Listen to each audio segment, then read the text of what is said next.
Hello and welcome back to City Beautiful SC. It is an official Orlando City podcast, a fan podcast. This is the first episode, so I'm excited about getting this thing started. I've actually been thinking about this for months on end. I am currently doing an MLS podcast called Stateside Soccer Show with Jordan Weekend. So if you want all things MLS, all things U.S. men's national team related, we're actually getting ready to record an episode tomorrow where we're going to be talking about U.S. men's national team and the January camp.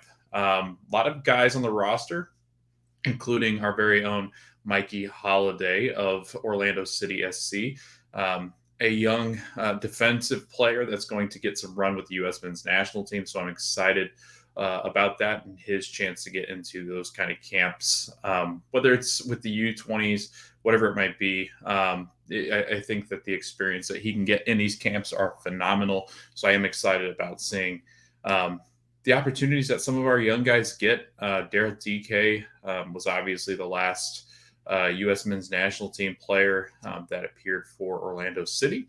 And when DK was healthy, he was phenomenal. Goes over, is now playing with West Brom and is tearing it up, lighting it up. He's actually back healthy. Sorry if you see my cat jump in here if you're watching the YouTube video. These are some Lions that are really excited about this season getting underway. 2022-2023 season is upon us in about a month. We actually just started preseason training. The guys are back here. I'm trying to get my cat not to do whatever she is doing. She is an active participant in this podcast, as you will very well see and hear. She is much more of the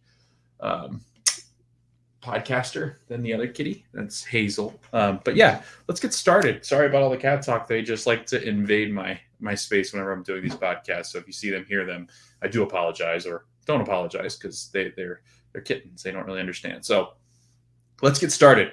A lot has happened since we last left Orlando City back in, I guess this would have been back in, when did they get eliminated? Was it November of last year, I believe? So, there's the J. But yeah, we are actually going to be talking about Orlando City's offseason, the moves that they've made, the transactions that have happened, a lot of movement from returning players, a lot of movement as far as incoming, and a lot of movement as far as outgoing. So I think that's the first thing that we'll tackle are some of these outgoing players that have left the team and are no longer with Orlando City as of this offseason, this winter, that has happened.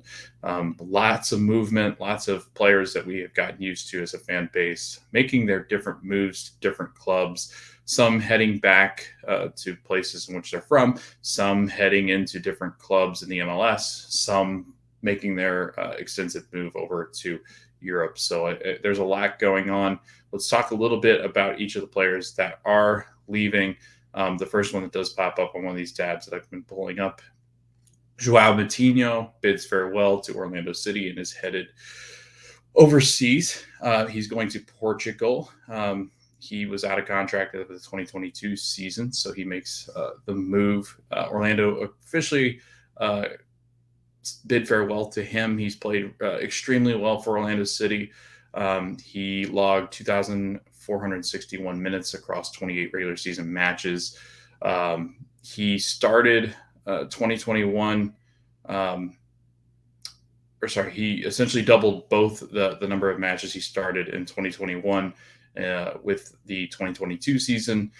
He was hurt often, so we didn't get to see a lot of him as an Orlando City fan.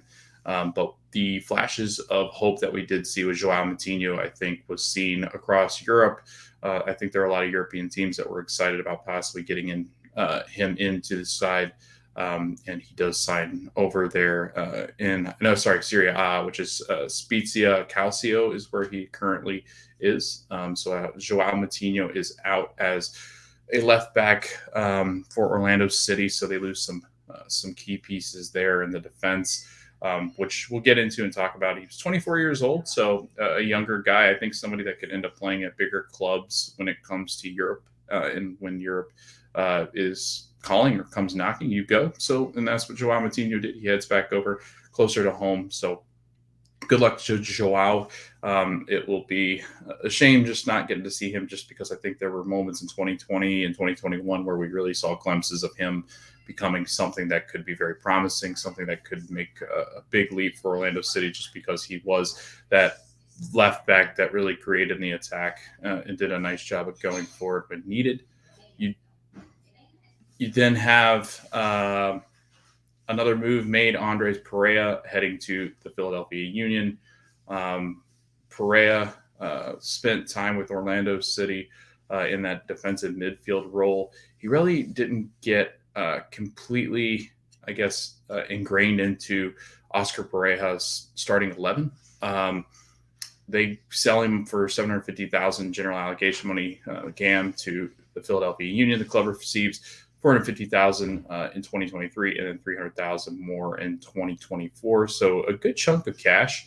I think he's a good piece to have as you kind of like a defensive escape for somebody like Leon Flock, who's in Philadelphia. I think he's a good backup piece, much like he was in Orlando. I think that he just never solidified his starting role. He got some time with U.S. men's national team. I think as a very youthful player, I think he has a lot of potential to be special. I just don't think he's there yet. He's 22 years old, so he's not quite into that sweet spot of his career. He's still developing as a young player, and I think over time, Andres Perea does have a chance to become something special. He just will not be doing it in Orlando, as he is off to the Philadelphia Union. Uan is off to DC United, the right back, the Energizer. I always like to call him the Energizer Bunny. He was everywhere for Orlando City at times. Very durable. Did miss a couple games here and there, but for the most part, you could almost count on Uan playing extremely well for Orlando City, a fan favorite, and starting right back. So they do get the number 2 overall selection in the draft, which we'll talk about, and I think could be a special player. But I think this move had to be made in the sense of, I think Orlando City I think there became a point where the Will family and ownership look at this. Luis Mizzi or Muzi looks at this and says, I think as a president of soccer operations, as a general manager, I think this team needs a shakeup. And I think this is one of those places that you really look for. I think this is a project that's starting. It's not really a rebuild. It's more of a retool. I think they're surrounding themselves with a lot more young talent, players that they think can ultimately play extremely well, grow, develop here, and then off to Europe or wherever they might go in South America. Again, just depends on what, I think it's an investment. I think this club's become an investment club where they look at different projects and different prospects around the United States, around South America, especially, as we'll get into some of these signings that they've made. But I think they're looking at different things that they can do to help themselves develop young talent, and then also move that talent for more money and flip them for profit. So that's another move that's been made. Orlando City moving on from Uan. So another valuable piece, another leader in this club is going to be on the move. Benji Michel Aruca in Liga Portugal. He's on the move, left winger for Orlando City. He actually scored in one of his matches just recently. I'm trying to figure out what the club. I had the wrong tab up. Oh, there. Sorry, Aruca. He scores in, I think, a second game for Aruca. So Benji Michel off to a nice little start over in Portugal. So he gets his move over there. He's 25 years old, had some time with U.S. men's national team. But again, Benji, a good rotational piece, a good piece to have in behind if you needed depth, but was never really able to kind of crack that starting 11 for Oscar Pareja. And I think that's ultimately why they decided, it's just time to move on. Benji goes on a free transfer. So no money given to Orlando City for the move of Benji Michel.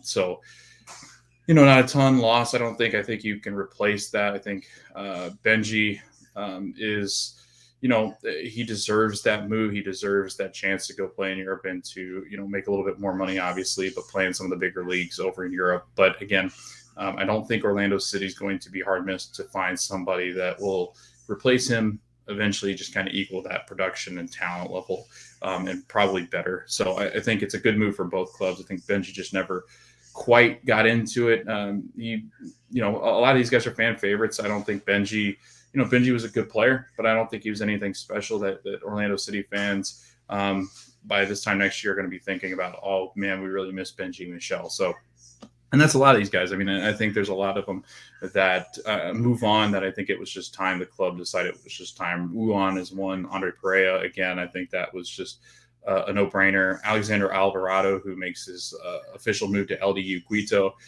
which is the club, and I believe Colombia, I'm going to say it is. So they make him a permanent transfer. Never really got much time with Orlando City, a young kid, but going forward, I just don't think there was much available for him as far as playing time. And a lot of these guys go back home and they want to play in clubs where they think that they can get back in. I think it's Ecuador, sorry. But they want to go play with clubs that they're comfortable with teams that they know. And getting him back to the Ecuadorian League is good for a young kid like Alexander, who's never going to find time for Orlando City. Nicholas Giacchini is off to St. Louis City. He was taken in the expansion draft. Giacchini was never really a staple or anything for Orlando City. He spent time abroad. The U.S. men's national team thought he could be something pretty special, but I guess he's just never really panned out wherever he's been. He's only 22. He's a center forward, 22-year-old. I think with St. Louis, he's got some MLS experience. He's got some European experience. I think he starts for St. Louis. I think he is a nice addition, and hopefully he can flourish there. It's a great city to play soccer and sports in, and I think that's something that he can do as far as playing soccer is concerned. I think he goes and develops really well there. So Sylvester Vanderwater is another player that is gone from last year's team. He made that move last year, but again, a lot of turnover from this roster. This was just included in a transfer market thing that I have pulled up, but he was gone long before, and again, just never really integrated into his role in Orlando City. I think he had some special talents, but he just never got quite adjusted to being over here in the United States. Junior Urso is probably the biggest one, I would say, out of this whole bunch to move on. Junior Urso's going with Coritiba FC, which is a Brazilian club. He's back in Brazil where he's from. Junior Urso, a massive, massive loss, I think, just because he's just the heartbeat, I felt like, of this team at times. He had a hard time leaving this city, I think, which was clearly stated in his exit. He didn't want to really have to move, but at times life just takes you down this journey and down this path that you just have to go. And I think this ultimately, the club says, he's an aging midfielder. They want to get younger. And I think that's part of this project is why people are like, why are all these players leaving? Why is there so much turnover? I think ultimately it's because a lot of these clubs are saying, like Orlando City, I think it's just time. It's time to kind of go and drop some of these players that have been staples and massive parts of your organization. But yeah, it's sad. I'm really sad to see Junior Urso moving on.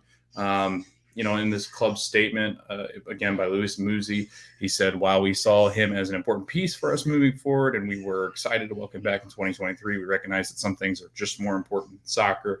Junior loved being back at home, and Junior was always going to have a home here in Orlando. So I think that's ultimately what happens. Junior moves on after quite a career in Orlando. He scored 12 goals and had a 10 assist in MLS, playing in 3 seasons with Orlando City. 14 goals and 11 assists in all competitive competitions. He truly is going to be missed. He's one of my favorite players, and we will truly miss you, Junior. I love you. I wish you would have stayed. But again, more things important than football, and being home with family and being back in the country that you love and where you're from is ultimately probably going to bring you back at the age in which he is. He's 33.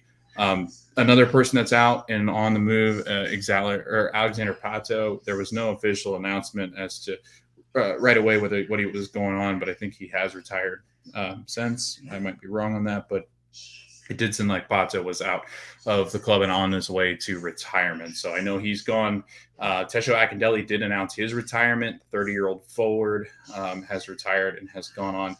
It looks like Pato hasn't officially retired, but I don't think he's really latched on anywhere else, and nor did he have really any kind of, understanding of like where he was going to go, if he was going to go. So Tesho also moving on and retiring, taking a step away from soccer. He's actually tweeted a bunch. He's actually gone into investment in properties. So he's got a bunch of properties around the United States that he rents out. And I think that it's ultimately something that he's decided to do and something that he's happy with doing. He likes to be that businessman, that investor. He's a smart person. He's done what he needs in soccer. And I think it was just time to move on. 30 years old. So Tesho, we wish you all the best in your happy retirement. And I think that was something that he had been planning over the last year or so. Just, I think it was just time, and he steps away from the game, the Canadian center forward. So kudos and best wishes to Tesho. Jake Mulroney leaves. He actually just left, and it was announced. I forget what day this was, but it was relatively recent. He goes to Irish Club St. Patrick. Oh yeah, January 18th. So the day of this recording is January 22nd. He leaves on the 18th. Jake, wish you all the best. Not really somebody that got heavily involved with Orlando City. It was a nice little piece to have on the left side of that midfield. But again, nothing I think that Orlando City was, bearing itself for, bracing itself for, ready to move on. Joey Desart also gone. He is without a club currently, but he is one that also has left the club. So a lot of departures, a lot of moving pieces. Orlando City building a roster then in and around the young guys that they're finding, a lot of South American talent, which we'll kind of get into. But again, right now, I think Orlando City's in a nice little transition period, and I think a very competitive transition period. They went out and signed Martin Ojeda, who's a huge signing from Argentina, a young talent that I think European clubs like Arsenal, I think Everton at one point, even the likes of like Liverpool and City were kind of eyeballing him a little bit and scouting him and kind of tracking his progression. So a massive, massive signing. So let's get into that. Martin Ojeda, who is a ginormous signing for Orlando City. I think when you look at this signing, this is a signing that says, yes, while we are on the retooling bit, we are also going to be looking at this as a time to kind of build our club and really get into being competitive once again in the MLS Eastern Conference. So signing Martin Ojeda as a designated player was a huge step for this side. He comes from Godoy Cruz, which is a relatively average, below average team in Argentina. So he has been playing with a relatively, wrong. I've got them mixed up.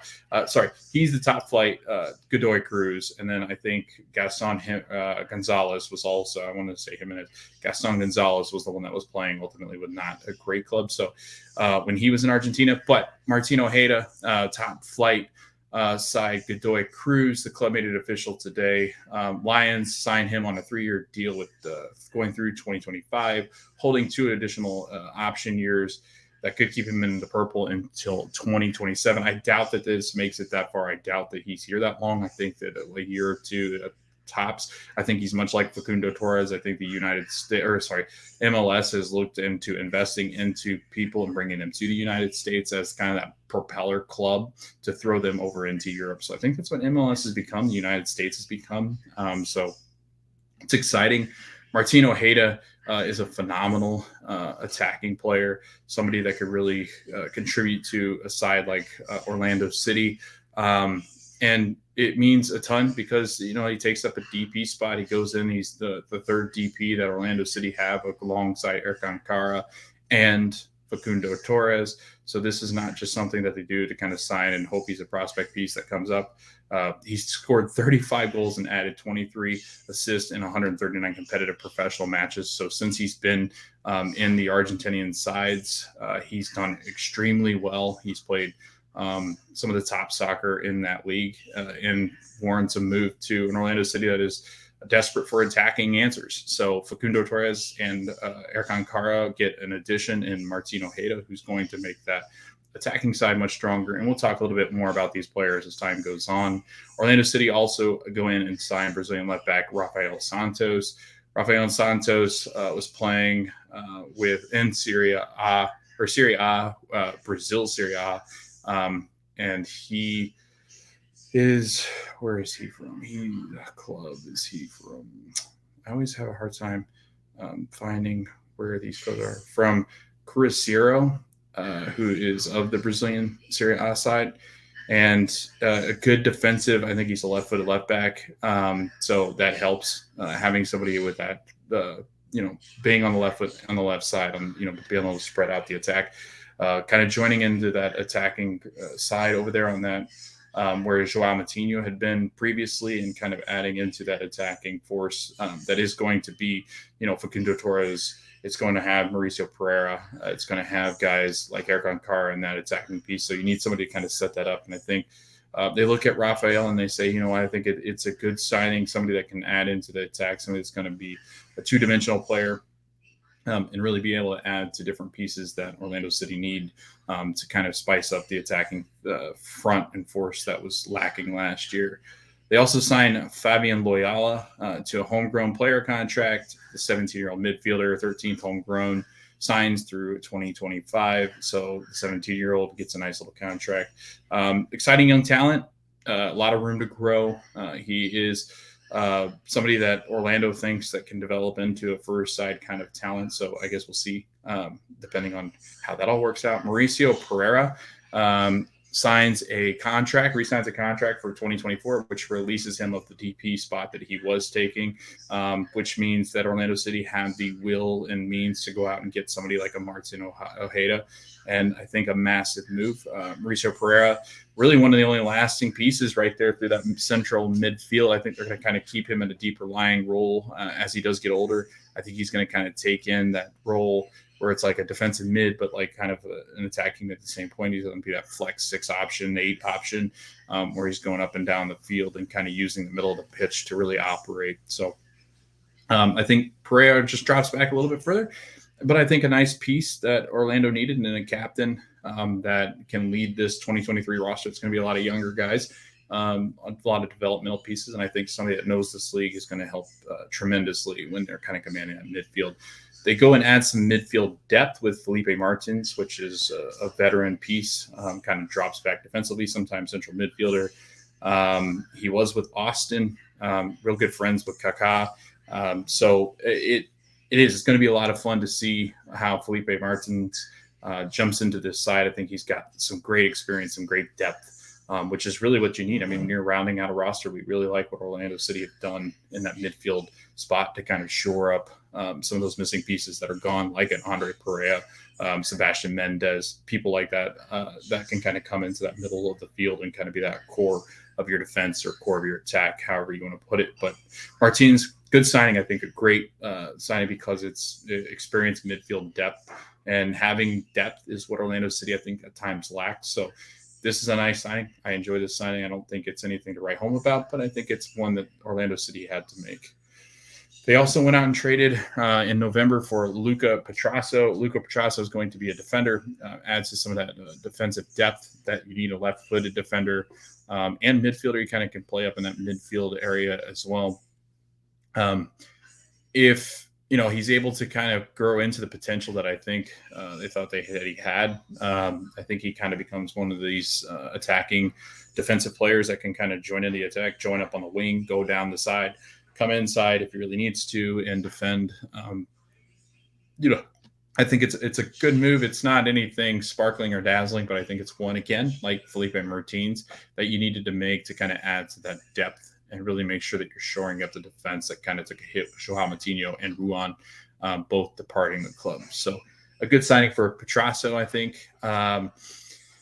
So what else? Anything else as far as, Pedro Galese signs a new contract, which keeps him at the club until 2024 with an additional option for 2025.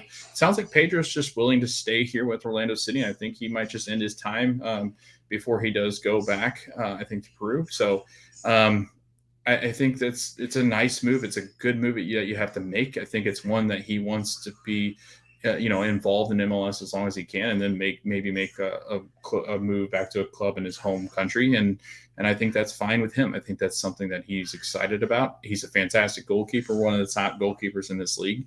So it is nice that Orlando City have kind of locked in and made him that permanent piece, because trying to find a goaltender at times and trying to find somebody that can kind of keep the ball in the net can be very difficult. And we've seen at times that it can be a disaster for a team not to have somebody back there to stop the ball, but also get involved in possession-based soccer, which Orlando City seems to be capable of at times. So that's pretty much all the moves. They did go in with the number 2 pick after Wuhan was traded to DC United for Shakur Mohammed. A lot of people think that he's going to be a brilliant piece going forward. He's a midfielder. strong, athletic. I think he's got potential to be special. So again, it'll be interesting to kind of see how he was. He was from Duke, and at Duke, he had 13 goals, 9 assists in 35 games. A really good piece, I think, to add. And it's somebody I think that you take out of the super draft, first or second picks usually kind of are the ones that you look at and go, okay, those guys might be in MLS. And this guy, I think, has an opportunity to really shake some things up. I think he might get some time coming up in the season, just depending on how many games they play. We've got Leagues Cup coming in. You got U.S. Open Cup. You've got Champions League. You got so many games and matches to play that I do think Shakur does kind of have an opportunity to break into, the 18 that Oscar Pereira is going to have. So excited about the draft pick, really pumped for Orlando City. I think they did a nice job in the draft, but that was the one I really wanted to highlight just because I think there is a difference maker on the horizon for Orlando City. So kind of going through their depth chart, you got Pedro Galese, Mason Studahar, Adam Greenweis, and then Javier Otero as their goalkeepers. As defenders, Robin Janssen, who was back in training after his knee injury last year. Antonio Carlos is back and healthy. Luca Petrasso, who is the one from Toronto that we just spoke of. Rafael Santos. You've got Rodrigo Schlegel, Kyle Smith, Thomas Williams, and Michael Holiday rounded out with Alex Friedman. So you got some nice defensive depth, some young and some veteran presence. So that's really nice to have Robin and Antonio. If those two stay healthy, it's one of the top two center back pairings in the league. But it's, again, dependent upon their health. They've both been kind of iffy last couple of years, so that's kind of what's shaking up their defense a little bit. Mauricio Pereira, Facundo Torres, Cesar Arujo, Martin Ojeda, Wilder Cartagena. I always have a hard time with him. I always have to slow him down because I always get that mixed up. Felipe Martins, and then Wilfredo Rivera. You got Eric Ankara, Ivan Angulo, and Jack Len over on the forward side. You're also going to have Gaston Gonzalez, who missed last year with an ACL injury. He missed 31 matches for the 31 potential matches he could have played in for Orlando City. So those are some big news, big transfers, a lot of things happening in the offseason for Orlando City. This is going to be massive. This is going to be huge for Orlando City this season coming up because you got Leagues Cup, you got Champions League, you've got things like defending the Lamar Hunt U.S. Open Cup. And then you've got the Eastern Conference, which is very open. I mean, to be honest, from, I would say, 2 down, those spots are wide open for whoever wants them. I think Philadelphia, obviously, are going to be very competitive. I think Nashville ends up being very competitive from Red Bull also. And then after that, I really do. I think you've got a steep drop-off in the kind of teams that are going to compete for these, 3 or 4 through 7 kind of playoff spots. So, again, it should be interesting. NYCFC always going to be a strength. So, but again, there's a lot of open areas in the bottom half of that playoff bracket. We'll kind of get into previews of what we should expect for Orlando City. But I do want to go over a couple things that were announced. Preseason has started. So the boys are back in training. This last week was their first week in training. So they are back at the Osceola Heritage. I think it's Osceola Heritage Park down there in Kissimmee, and they're training, getting back into shape. The slate is highlighted by an open door contest at Exploria on Saturday, February 18th, not September, as they will take on the New England Revolution as part of the club's annual kickoff to soccer events. The scrimmage is going to run in conjunction with the reveal of the highly anticipated primary jersey for 2023 and 2024. So this season, the event's going to be a general admission with season ticket members receiving complimentary tickets that will grant access to the launch and the match. So a great opportunity to go in, see the kit, go in for general admission at $10. It goes to a nice proceed called Orlando City Foundation. And there's a lot of events, music, food, run.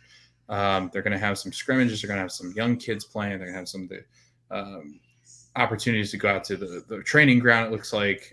So it looks like it's going to be a really nice opportunity to go see the Orlando City Lions take off. Monday, January 9th at the Orlando Health Training Ground in Osceola Heritage Park. 2 weeks later, that's when they start the preseason training, was January 9th. But this last one was really where they start to get into this preseason camp. And then they're actually going to be in IMG Academy as you're listening to this podcast, January 23rd through the 28th. Their first scrimmage is the February 1st date against Minnesota United. We will then return to the pitch the following week to take on Florida International University on February 4th, and then facing another opponent on February 7th, but that is to be determined or to be announced. Sorry. The Lions will then take the field on February 11th against the Colorado Rapids to hosting Stetson University on the 15th for a midweek match. And then we'll conclude with that February 18th New England Revolution scrimmage. So a lot going on. Make sure you guys are checking out all the Orlando City stuff over on Orlando City's website, because they've got a lot of the preseason stuff and a lot of those like February 18th events where they're going to kind of lead into the season. So pretty cool opportunity to go out and see. For general admission, $10. That's awesome. You get to see the kit, get to buy the kit. Maybe I don't remember how that works, but I think you can buy the kit that same night, and then you get to go to the game. So go see a bunch of the Lions play. Go get to see some of the boys probably for 45 minutes or so, and then you get to see a lot of young kids play as the academies are starting to pick up as well. Last but certainly most, is going to be Leagues Cup 2023. Orlando City was drawn into Group L with Santos Laguna and Houston Dynamo. Santos Laguna, if you do not know, is a staple in Liga MX, and a club that Orlando City probably wish they hadn't really drawn, because they're going to get to see some of the top talent in Liga MX. In the Apertura, which is the first part of the season for Liga MX, they finished third up against Monterrey and Club America. Right now, they're currently sitting fourth in the second part of the season, the Clausura, which is only 3 matches deep. Santos Laguna, a very good club, very tough club to play against. But I am super pumped to see them play this Liga MX side. Houston, on the other side, is a very, very tough team. If you played them like 8 years ago. But they are not a good club now, and I think they've gotten worse since last season. So, again, I think it's a group of death if you just consider the fact that there's only 3 teams in this group. And then if you look at the other groups and stuff like that, you don't want to see Club America or you don't want to see Monterrey. Like, those are just teams you want to avoid those teams, and you want to avoid Santos. So if you get in with one of those, you're the group of death. I think there's multiple groups of death. There are some easier groups as well, but Orlando City did not get an easy one.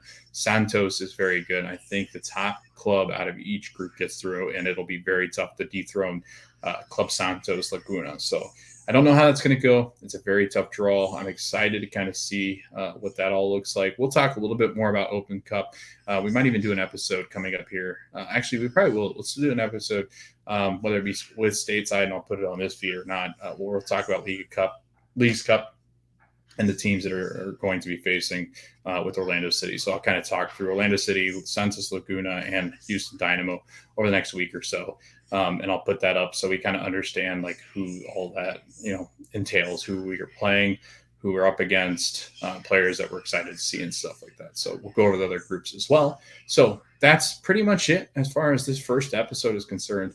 I know it's probably a lot of rambling and a lot of noises and stuff, but thanks again for listening. If you did listen, again, this is City Beautiful SC, an Orlando City podcast, an official fan podcast, and unofficial Orlando City podcast. So I'm excited to see where this goes. I'm really excited to cover this club this year. I think they've got a lot of experience, a lot of talent. I'm sad to see some of these players go that have been a staple since I've been watching Orlando City, which for those of you that don't know, my history with Orlando City goes back to 2013 when they first became an expansion club side.